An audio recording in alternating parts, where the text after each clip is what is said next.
Some people become successful because they are brilliant, but many also succeed because they were lucky.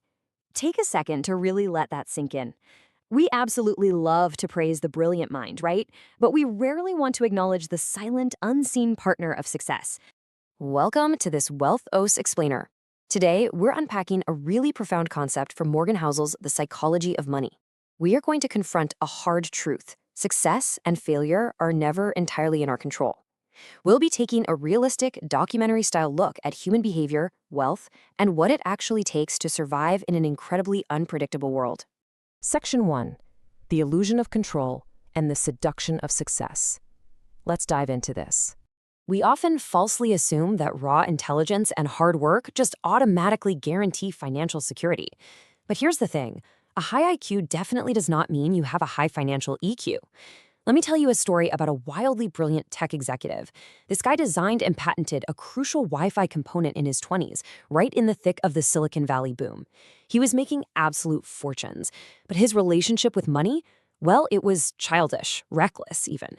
He literally took his friends to a dock overlooking the Pacific Ocean just to skip $1,000 gold coins across the water for fun.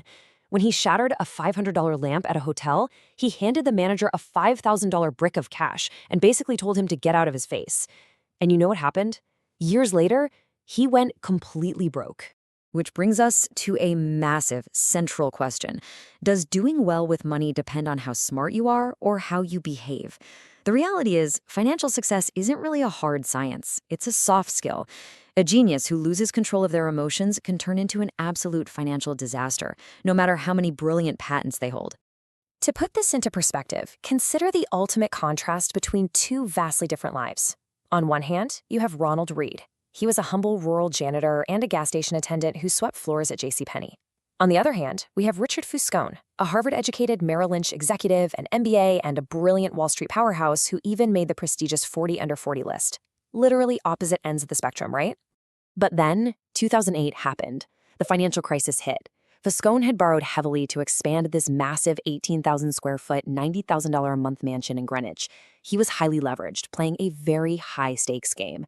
And the economic downturn absolutely crushed him. High debt and illiquid assets turned his elite Wall Street fortune to dust. He ended up filing for bankruptcy, standing in front of a judge to declare he had absolutely zero income. The emotional stakes of a wipeout like that are just staggering. His massive, luxurious mansion, the ultimate symbol of his elite status, complete with indoor pools and elevators, was sold off in a foreclosure auction for 75% less than its appraised value.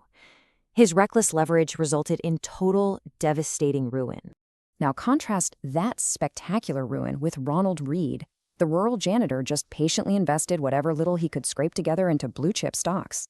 He lived modestly, chopped his own firewood as a hobby, and simply waited. When Read died in 2014, he left an astonishing $8 million to his stepkids, a local hospital, and a library. It's an outcome that completely defies traditional logic. Section 2. Meet the siblings, luck and risk.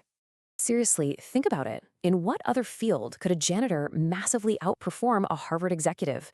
It wouldn't ever happen in surgery or architecture, but it absolutely happens in finance. To understand how a janitor beats a banker, we have to look at the unseen forces shaping our world. Luck and risk are essentially doppelgangers. They represent the profound reality that every single outcome in life is guided by forces other than just your own individual effort. You are just one person in a massive game with 7 billion other people and infinite moving parts.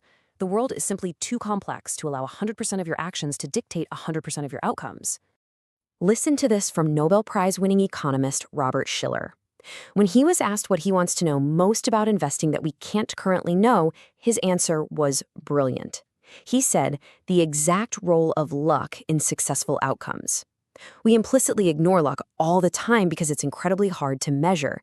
Plus, frankly, it's kind of rude to point out to a highly successful business owner that their wealth might just be the result of a lucky break. The line between being bold and being reckless is razor thin. When Mark Zuckerberg turned down a $1 billion buyout offer from Yahoo in 2006, he was universally praised. People called him a visionary genius who saw the future and stuck to his guns. But when Yahoo turned down a massive buyout offer from Microsoft, they were fiercely criticized as being foolish and greedy. We judge them entirely differently, but at the time, both were taking immense risks based on unknowable futures. The core psychological problem here is that we strongly prefer clean stories of cause and effect. We really want to believe that other people failed because they made bad, lazy decisions. But when we fail, well, we usually just chalk that up to the dark side of risk. We crave simple, predictable narratives. But life and the economy are messy, complex, and highly unforgiving. Section 3. The power of tails and the margin of safety. So how do we navigate this unpredictable economy without losing our shirts? We have to understand tail events. Literally everything huge in our economy, the massive Silicon Valley tech boom, the dominance of Amazon, or even the devastating 2008 crash, is driven by rare tail events. A tail event is an outlying one in thousands or millions occurrence that drives massive results. Because these tails drive almost everything of consequence, it means it is completely normal for lots of other things around you to break, fail, and go wrong.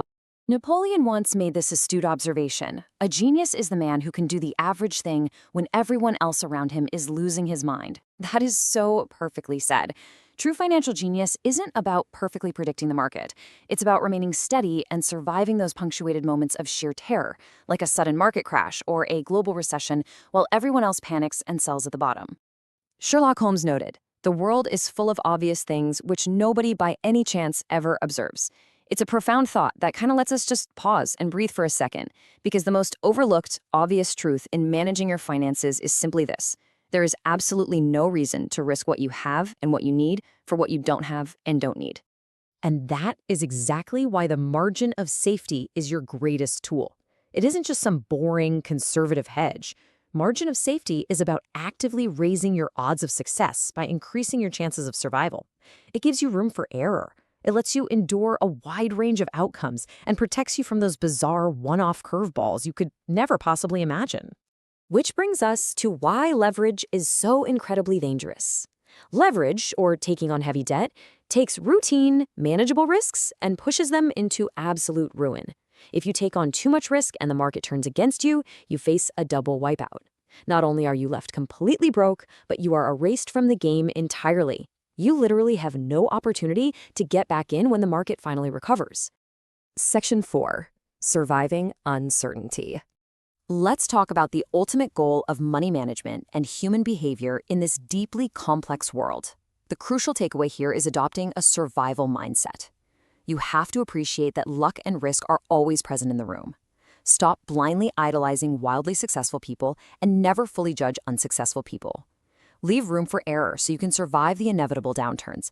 And most importantly, forgive yourself for your own failures and focus on steady consistency rather than burning yourself out trying to control the uncontrollable. Because getting money is one thing, but keeping it is something entirely different. Getting money requires taking bold risks, being optimistic, and putting yourself out there. But keeping money, that requires a healthy dose of fear, humility, and an absolute obsession with survival. In a world governed by unseen forces, where luck and risk sit at the table with every single decision you make, the most important financial skill you can master is surviving uncertainty. Thanks so much for joining me on this explainer today. As you look at your own portfolio or judge someone else's success, you really have to ask yourself, when the unpredictable inevitably happens, will you be built to survive it?